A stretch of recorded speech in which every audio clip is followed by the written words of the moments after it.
Hello everyone! As you know already, each month we have new guests in our edition, our talk show Diasporas in Business. I'm Gabriela Dragomir, founder and CEO of Brainstorm Strategy, and today my guest is Ozana Giusca, the top 100 women in tech on the Cube Silicon Valley. Welcome, Ozana. Thank you very much. Hello, everyone. You say, and I love this phrase, I believe small business are going to change the world. Why small business and not multinational? Because multinationals don't care anymore. They just care about their profits and as much money as they can make on whatever it is that they do already, on one hand. And then on the other hand, it's way more difficult for them to think differently. And it's way more difficult to implement different strategies or different projects.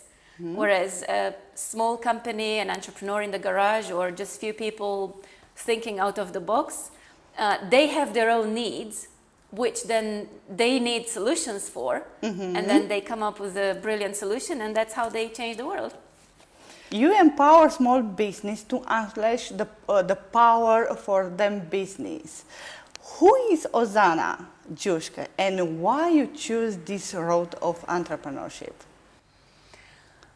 Well, Ozana is a lady who's tried different things, tried to impress her father in the first place, because my father is an entrepreneur and also a successful entrepreneur. I sold his company and he retired after he sold the company. I sold it as an advisor, not as his co-owner. And he was also a European champion for shooting. So he was a role model for me, and I wanted to prove to him that I can do better, mm-hmm. and he can be proud of me. And that led me to work hard and led me to embark on different routes, different jobs, different challenges, different opportunities to prove myself to him. Ozana, why people don't buy so easily and what we need to do to maximize ourselves? Oh, that's a tough one. People buy, but there is way more choice. So they can choose from more types of solutions, more suppliers, mm-hmm. and they're also more informed. They like to do their research. They want to be in control of the buying process. And they want to buy what they want, when they want, the way they want. And that sounds easy, but for the seller, it's hard to be there. And that's why it's actually harder to make a sale, because you've got to make the sale in the way the person wants to buy. So you need to understand how the person wants to buy, and mm-hmm. different people have different habits, different ways of buying. And you also want to be in the buying process, in the journey of the buying for the buyer. So in other words, there is research that says that 70% of the buyer's journey has been done before the seller is approached by the buyer. So what does it mean? It means that from the time that someone wants to buy something, they start doing their own research. Most often is online. They ask friends here and there, but most of the research is done online. And the online research is done differently. Some people do it on Facebook, some people do it on Google, some people do it on YouTube, some people look at reviews, some people look at websites, some people look at all sorts of different things. And if you miss any of these things, then they don't consider you. So that's 70% of their journey. And then the last 30%, which is when they approach the potential seller, is done only with the people that have been in their journey. And most people are not in this 70% because they don't pay attention to what they have online. They have some stuff online, but it's not congruent, it's not enough, and therefore they are not considered a potential seller for whatever it is that people want to buy. You mentioned this communication online. We have offline and online communication. How to mix them? To make the best and to sell our service? It's a great question, because we actually need to mix the two. in the past, even a year ago or 2 years ago, you could just have one or the other. But now you have to mix the two in order to make the sale, because most people want to do the research online, want to find information online, but also want to interact with a person. And the person is an offline communication, a meeting or a phone conversation or an event or something where they can shake hand or see that person in the eyes.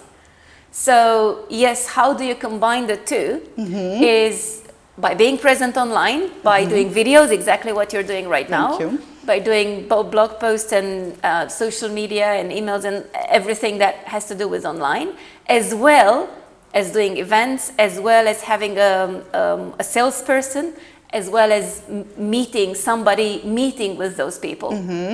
And that's how you do it.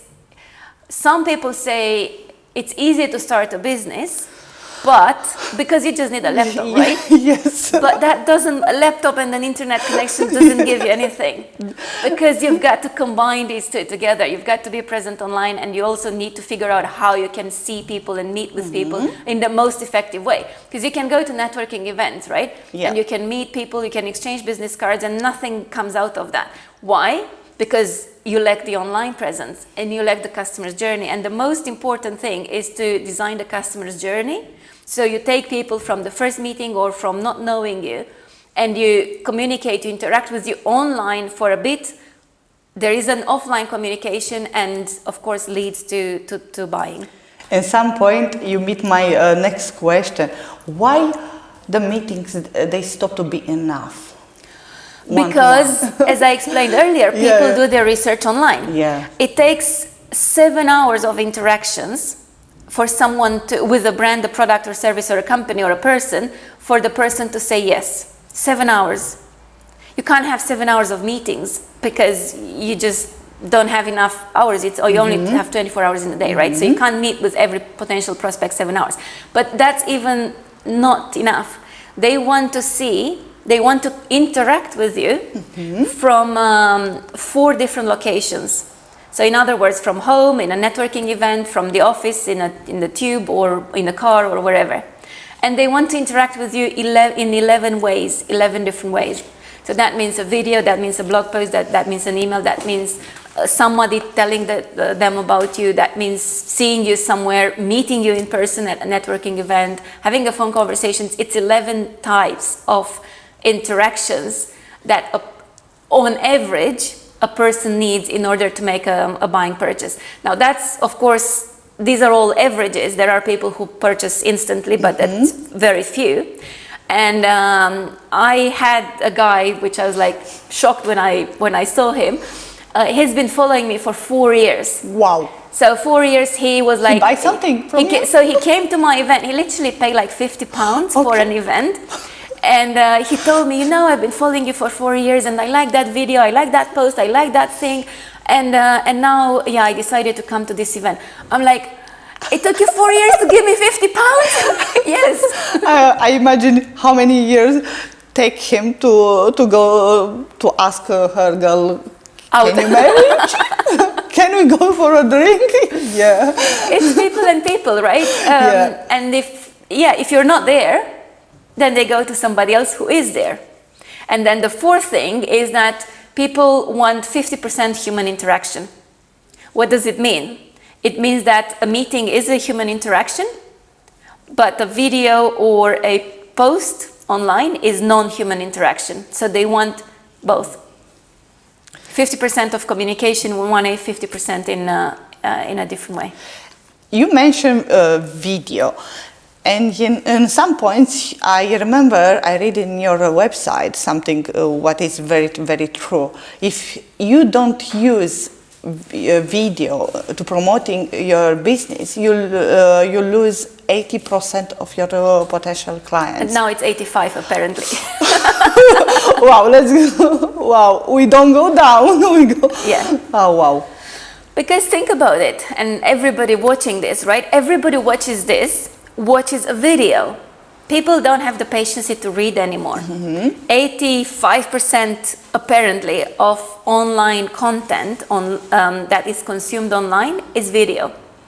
So if you don't have video, you're only talking to 50% of 15% of your capacity, and you're eliminating a lot of the people who prefer video. So there are people who just watch videos for their education or entertainment or whatever.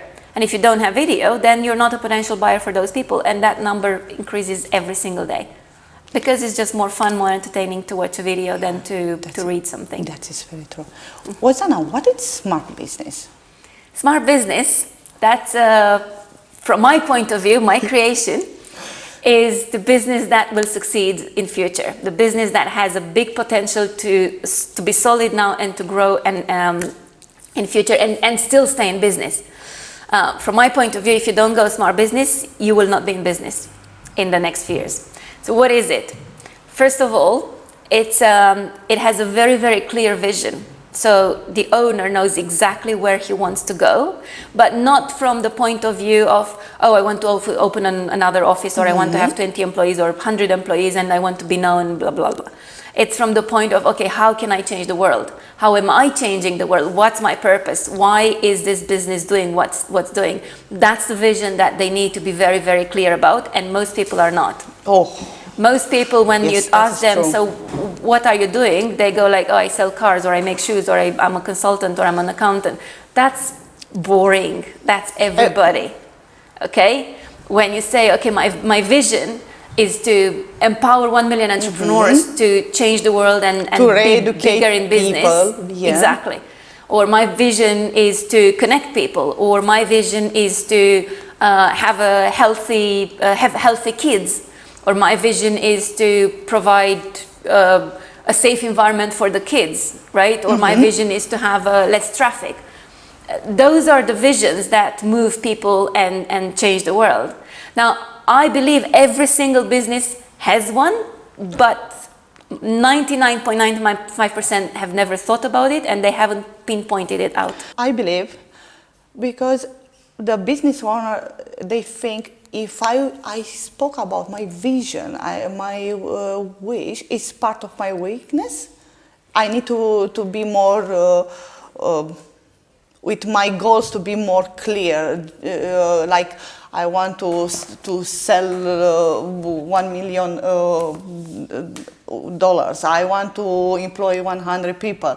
But when you have goals like I wish, I want to, it's part of your heart, and people think they are weak, no? What do you think? I don't see it this way. That's how you see it, and it's fine. Everybody sees it from their own point of view, right? I see it from the point of view of lack of clarity. And I see it from the point of view of being selfish. I want to make money. Of course, everybody wants to make money in business, right? But the client doesn't give you money because you want to pay for your holiday, or you want a new car. The client gives you money because you give something to the client and something to the world. And they need to know that something, because otherwise there will be less and less people who give you money. That is very true. And all the time I tell to my client, give first something, and after something come back to you. Don't ask, give. When you give the energy, people come back to you and help your business, take your service, recommend your business. And this point of view, I'm more than agreed. But it's a mind shift, right? Because I heard it so many times. Many of my mentors said to me, give, and then ask. I'm like, yeah, I'm giving. I'm putting some blog posts there. I'm giving some videos. No, that's not really. It's giving it with your heart. Giving it because you want to give. Giving it because you want to improve the world. Giving it because you want to help people. And then they'll come to you. That is very, very true. So it's having a clear vision, but a flexible approach. Because the world is changing so fast these days. And you could have a tsunami, you could have a terrorist attack, you could have a crisis, you could have all sorts of things that are happening so fast. So, and especially technology that is changing so much, and new competitors coming with different solutions that nobody thought about it. Disruptive businesses are in every sector right now. So you've got to be flexible in your approach, but still stick to your vision. Second one is to plan smart, plan strategically, so you attract business online. If you're not online properly, in the right way, you don't exist in business. And the online environment is the only one that allows you to scale exponentially, to grow exponentially. So that's number 2. And number 3 is to connect it with your heart and to leave a legacy and to make an impact. Because I believe every business is just an extension of who we are as a person. And even though we start a business because of an opportunity, or because we like something, or because we want to make money, or because we want to have more time, or because we want to not have a boss, or whatever it is, the reason, in fact, there is something inside us that drives us towards that particular business. And that something needs to be found. And then the business is connected with you as a person. Then you get to the essence of the business, then you communicate it clearly, and then the right people are attracted to you. Otherwise, you're just one of many sellers. What is your legacy? My legacy is, well, I want to impact 1 million businesses, right? So, we're at 30,000. Wow. You're nearly there. Yeah, but then it grows exponentially, right? Yeah, yes. It's empowering these people, entrepreneurs, small business owners, to have a bigger, better business with ease and to reduce the struggle. And we do this with this interview, with everything that I build online, with the masterclasses, with the tools, with the checklists, the templates, everything that we offer online, as well as with the events. And most importantly, out of everything, is that my clients tell me that I change mentalities and mindsets. Because they come to me, most people come to me to fix their marketing. They want more clients, and they paid some other people and they didn't produce results, so they come to us, right? That's the client that comes in and says, please take my money and fix my marketing because I heard you can. Okay, the reason why we can is not because we make a better post or a better campaign on Facebook. It's because we connect with the business. We connect the owner with the business. We understand the business. We go to the foundation of the business. We look at the strategy, the business model. We look at everything, the legacy that the business gives or leaves. And then we can post properly and coherent on all the channels. That's why our stuff works. If you look around, you will see lots of business owners where they are lucky to have very good employees. And on the other side, you will see lots of owners, they are unhappy with them, and they have problem to hiring and to keep them. Why is this balance? It's again the mentality and the mindset and the way people think and the way people look at things, right? That's one thing, and the other thing is the organization of the company, and I'll explain both. So the way people look, they already believe they don't find the right people. And if they believe they don't find the right people, guess what? They're right. And what you ask, you will receive. Exactly. Yeah? On the other hand, those people who have the employees, they believe they can find the right people. And they also have the foundation right, so they know who they are as a company, what they stand for, and they attract people and they select the people that have the same values, and they are a good match from the more cultural and mentality point of view rather than the skills. The skills always come second. But most people who don't have good employees hire skills. So they need to go towards hiring the person. And for example, for us, if the person is not interested in growing and evolving as a person, it's not a good fit. We just could be the best person in the world, we would just not take that person. So that's the thing with the foundation. So when you know what you stand for as a company and you attract people based on those values and beliefs and based on what you want to contribute to the world, then you attract the right people. And the second thing is having the structure and the processes in place so that that person is easily integrated in the business, understands how they can grow in the business, how they can communicate, and they can also really provide value for the company. Some companies are so messy in their internal organization that a new person comes, they don't know how to do and what to do. So it's a waste. It's a waste for everyone. They put accent on hard skills, and we live and we need to expose more soft skills. Yeah, as well. Yeah. You know, I was surprised. Actually, it was today that I discovered. I was like mind blowing. One of the people in my team had a mess in her inbox. And I thought I have only bright people and very organized people. And they are bright and they are organized, but that person didn't really know how to manage their inbox. And whenever I was asking her about emails and stuff, I need to find that email. Panic. I'm like, how? Because I find it immediately. Why does it take you so long? Because they have all the emails in the inbox and that's it. Okay, but when you have folders and when you know how to organize your emails and you treat your inbox just as a buffer with things to do, only the things that you need to deal with, everything else gets either deleted or in the folders, then life is easier. Yeah, but so this is something that I didn't realize people don't know until I realized. Which are the 3 challenges of the entrepreneur for 2020? Three challenges. Yes. 1, to open themselves to growing and to open themselves to understanding new things and to learning new things. Because I see a lot of established, very well-known entrepreneurs who have made loads of money, who are like, oh yeah, you fix that thing, thing, I don't need to know. And that kind of attitude worked, but doesn't work anymore. Because I believe the company is like an orchestra. Somebody needs to be on top of everybody, so everybody is in sync. And that somebody is the entrepreneur.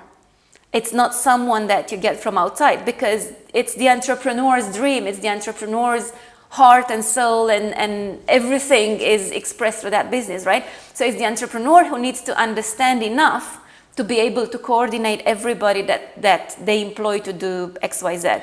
Especially with this new generation, millennials, they need to be more careful how to delegate the stuff. When you are stuck and you believe you know everything and you don't go to the workshops, seminars to learn more and to educate and to give yourself like example for others, they will leave you very soon, no? So that was one. Second is the customer. It's understanding the customer, really understanding the customer. And again, I look around, they don't even know who their customers are. Most entrepreneurs, even the successful ones. Because they go, okay, many people go, it's the guy with money. That's not enough. Okay, it's 35 to 50 years old, they live in the city and they work for a multinational. That's not enough. You really need to understand their pains, their challenges, what drives them, what they want to become, what they really wish to have, and really look at the world from their point of view. And that's not easy. And it's a mind shift. Again, when people come to one of my bootcamps in particular on this, they come to do online sales and to build their system to get clients online. And they leave there with understanding their client. And they leave there with understanding of the need of understanding the client in order to attract the clients. Because if you don't understand whom you are talking to, you can't attract them, as simple as that. How can we grab our clients' attention when everything is noisy around them? It's by understanding their challenges and understanding their situations, right? So you put a Facebook post, for example, you need to talk about the particular situation or challenge of that particular client that you want to attract. And you have 3 or 5 or 10 types of clients. Today you talk about one, tomorrow you talk another one, and so on. If you only talk about your product, nobody cares. Nobody gives a damn about what you sell, right? They only care about themselves. And somebody said that to me and I was like, that makes so much sense. think about it. When you go to a wedding and then they take a picture with everyone, you get the picture. What's the first thing you do in that picture? You look after yourself. Exactly. You want to find yourself. You don't care about anybody else. And that's exactly what the client does. They only care about them. They don't care about you. And if you don't care about them, they will not even pay attention to you. You mentioned 3 challenge was education, to be careful to our clients, and what else can I take? Because I have so many more. please. As just one, I would say one that I'm struggling with myself, and it's to build a community, and even more so to build a movement. So shift the focus. So one thing is to shift the focus from me, my product, my service, me, to you, the client. But then to shift the focus from one client to building a community and serving this community. And then it's shifting from that community to building a movement. So now the reason I'm saying that I'm struggling is because I want to build, I kind of have the vague idea of how, I have a very good understanding of how the movement looks in my head, but I haven't been able to put it on paper properly and give it a name. When I do that, people who fit into that category will go like, wow, this is exactly what I want. Because when I speak about it, everybody's like so excited, I want to be part of this. Yeah? Yeah. But it's not finalized yet to be able, because I want to put everybody who wants to change the world into this movement, right? And at the moment, I want to call it Smart Shift, but it's probably not the final name. Because Smart Business is about, and we haven't covered the third one. So Smart Business is about, let's say, tactical things, strategic things, logical things, thinking, right? But there is one more level, and that is about a shift in the mentality. It's about a shift in yourself, to be the higher self, to be connected with the world in a different way. And that's how you make the biggest impact. We miss the third part of the smart business. The third smart part of smart business is to connect it with your soul. It's to leave a legacy. It's to make it bigger than yourself and to really care. And I believe that when you connect the business with yourself, and it's really true, and you're true, authentic yourself there, the accelerated profits just come as a consequence. How to be visible in internet world and to generate some of effect like you are in BBC News? Be congruent. And that's easy to say, hard to do. Whoa. Let's start with the last part. Hard to do. What does congruent mean? Yeah. Is really, again, everything you do is within you. Like, find yourself first, understand who you truly are, you as a company, you as a business, you as a product, you as a person. But that's really hard, right? To dig, and there's loads of questions. I have a bootcamp just on that. There's loads of questions to go to the essence of who you really are. And when you know who you are as a company or as a person, then you have some key messages, some keywords, some communication that is included in everything you do. I wonder if you read my mind, because the next question was how to build the key message for our clients, our public, our community. It's by answering the 7 whys. It's a 2-day bootcamp. Please, what do you find there? Can you let It's us on my know? website, yeah. It's on my everything website, is there. yeah. It's a 7 whys bootcamp or 7 whys system. Bootcamp is working with me in 2 days, and the system, you just buy it off the shelf. You have all the videos, all the explanation, all the workbooks, the checklist, and off you go, you do it yourself. When will be the next one? Oh, I don't know. I don't know the date of any of my events, other than the Smart Business Summit. You say, when you grow personally, everything falls into place.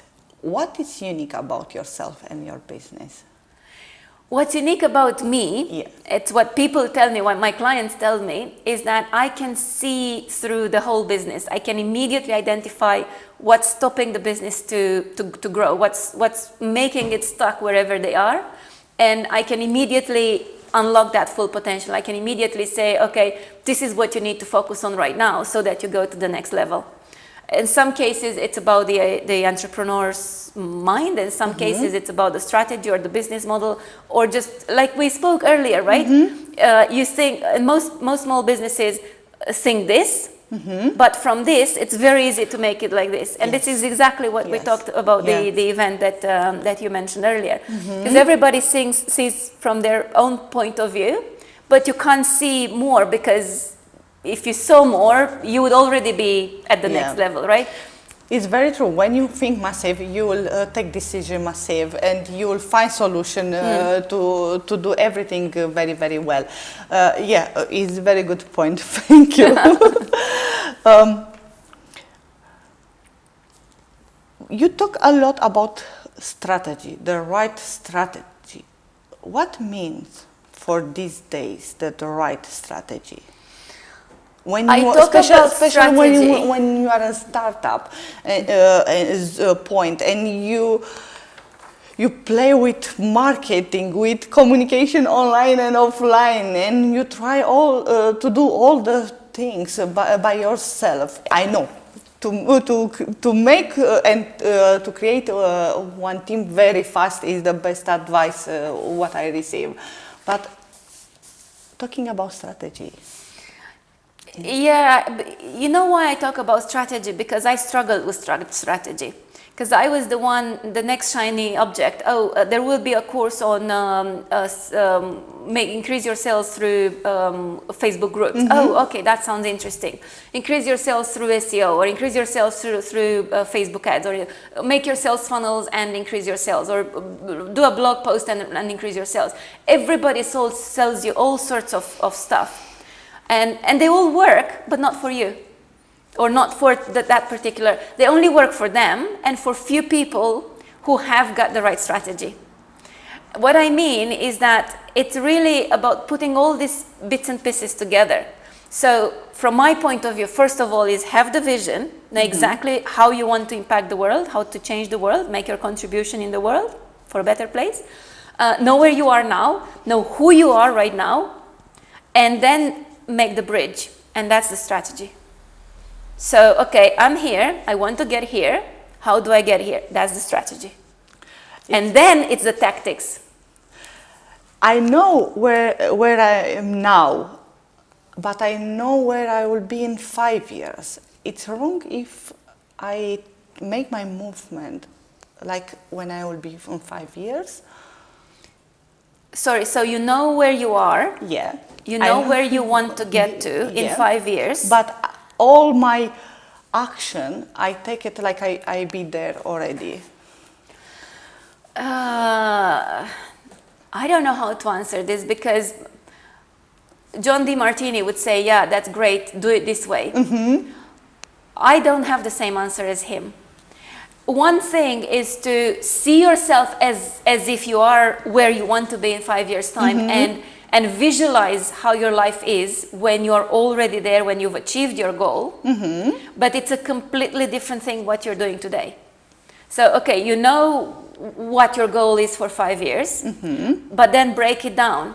So what's your goal within 1 year? What's your goal within 3 months? What do you need to do now to achieve your goal in 3 months? Because if you stay there, you're too far away and you don't achieve, you don't move. And that happened to me.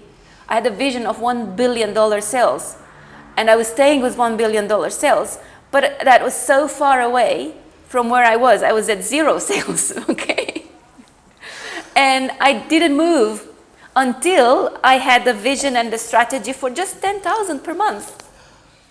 Okay, that's a big shift between 1 billion a year and 10,000 per month.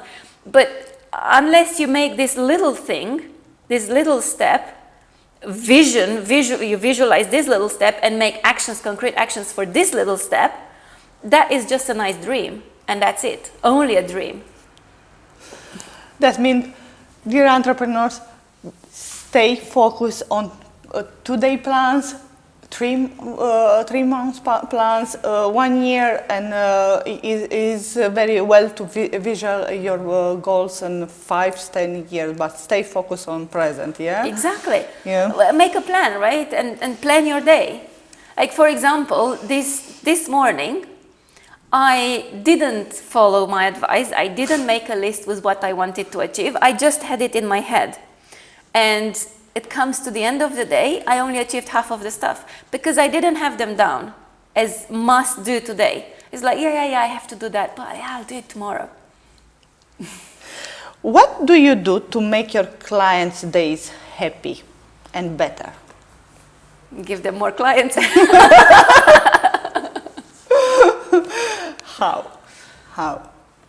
Give a small one example for our startup entrepreneurs. Startup entrepreneurs, it's the foundation first. Okay, work on your vision, work on your story, work on your key messages, work on who you are. That's the foundation. Work on understanding your client, work on understanding the position in the market. Do you want to be the best of the best, or do you want to be the cheapest, or do you want to be in the middle?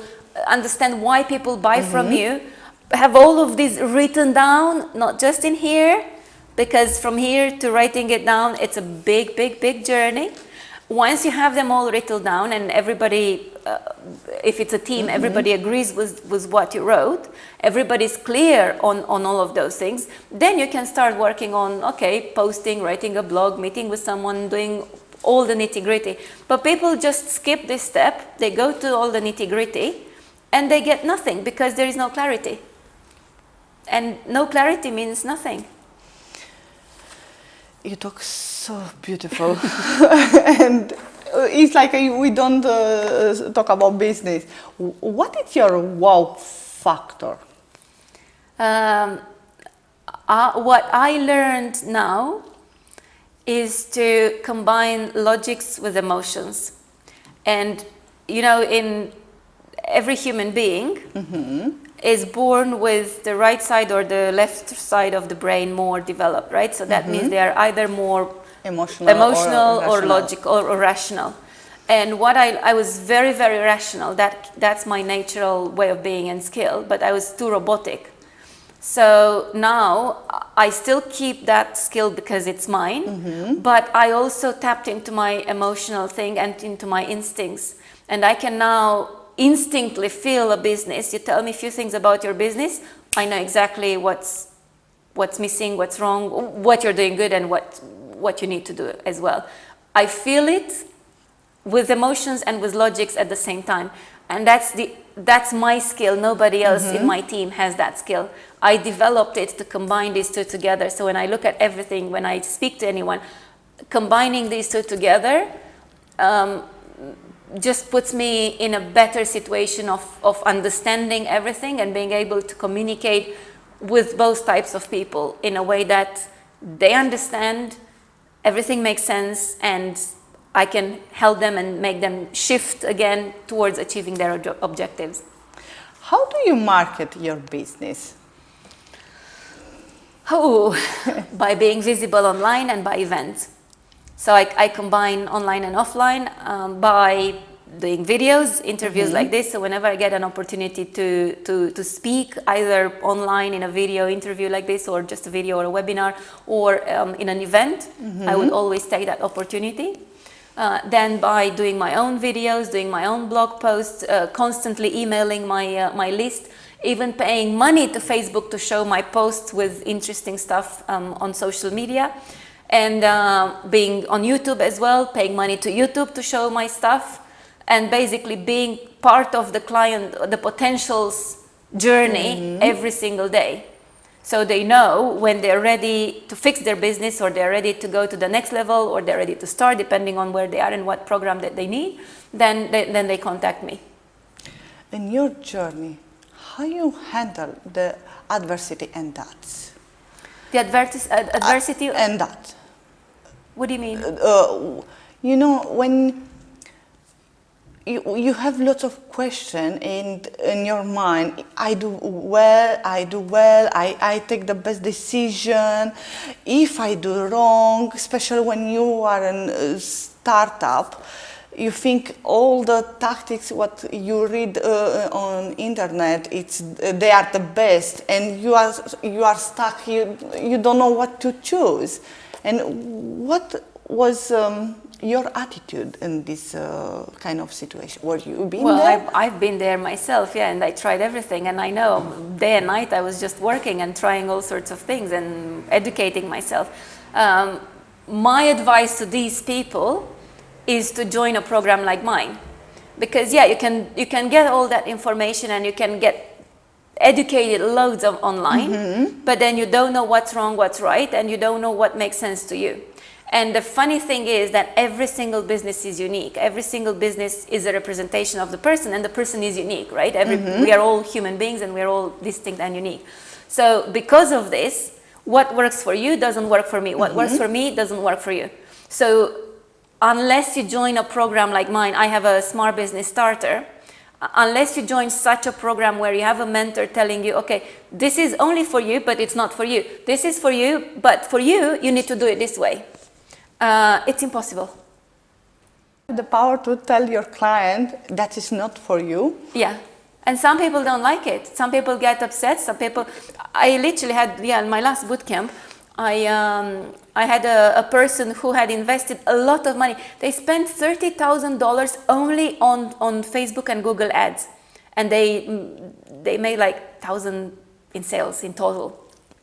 And what I achieved was to eventually they stopped wasting money on advertising because they're not ready.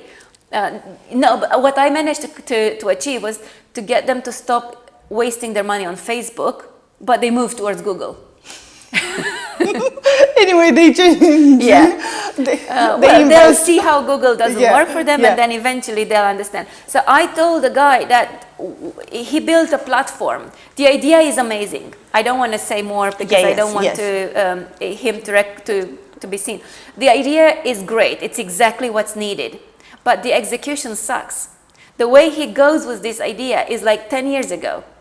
He's not doing it even as it should be done tomorrow, let alone how should be done tomorrow, as it's done today, let alone how to do it tomorrow.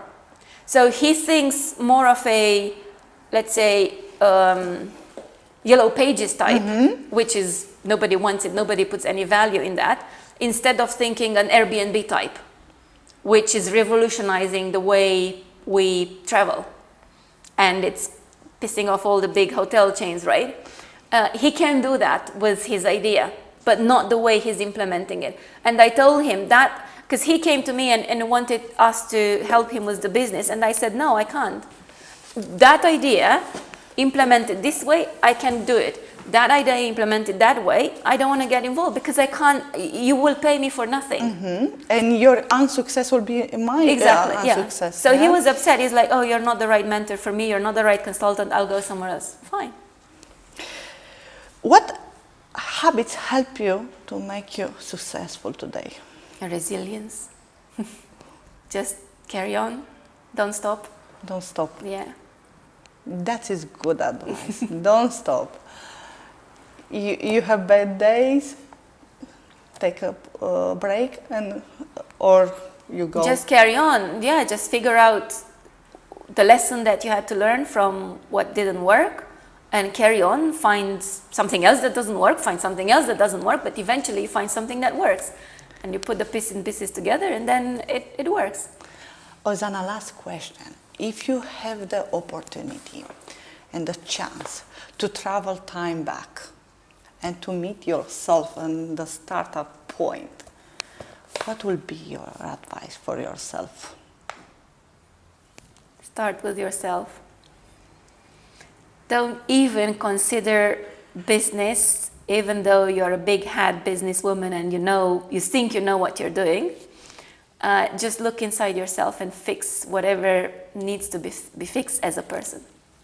What will be next in your business?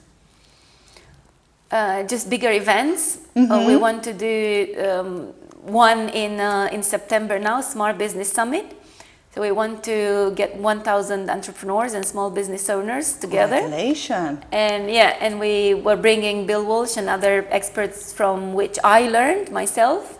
and I'm going to share from my experience the tactics and strategies that work. And it's going to be not a conference, not a workshop, it's going to be an experience. An experience where people learn from the others, but also do a lot of interactive stuff themselves. Like they're going to do a video to present themselves in 3 minutes. It will take them 3 minutes to do that video. They will take very bad from comfort zone. And they'll do it. Yeah. Because I've done it before, and I saw some people, oh, no, I'll just film others. I'm like, and then when they saw how easy it was, then they wanted to do it as well. So that's one thing. The other thing is about smart networking, because you go to events usually, wherever, people are used to just giving the business card, and then what do you do with that business card? Put in somewhere in a box or on a desk, and then eventually it goes into the bin and nothing happens, right? Okay, so with this exercise, it's going to be a really fun game. They are only going to give the business cards to people who ask for the business card. So they're not going to go like this. They're going to say the magic 10, 15 words about themselves, which they'll learn how to do, and they'll work together with us to do those 10 magic words. And then whoever is the right candidate for their business, the ideal client or partner, will ask for the business card. And I guarantee 30 business cards for everyone. So these are the little things that will be inserted amongst the panel discussions and amongst the conference type presentations. So people will have practical experience, will leave with something that benefits them right away in their business, not just ideas and strategies, but work that they do during those 2 days. Congratulations, Ozana, for everything what is new and for smart business. And thank you so much for your so personal point of view. It was so kind to accept my invitation. Dear entrepreneurs, please take note, learn so many from other people, other mistakes, and avoid how many you can. Thank you. Thank you as well.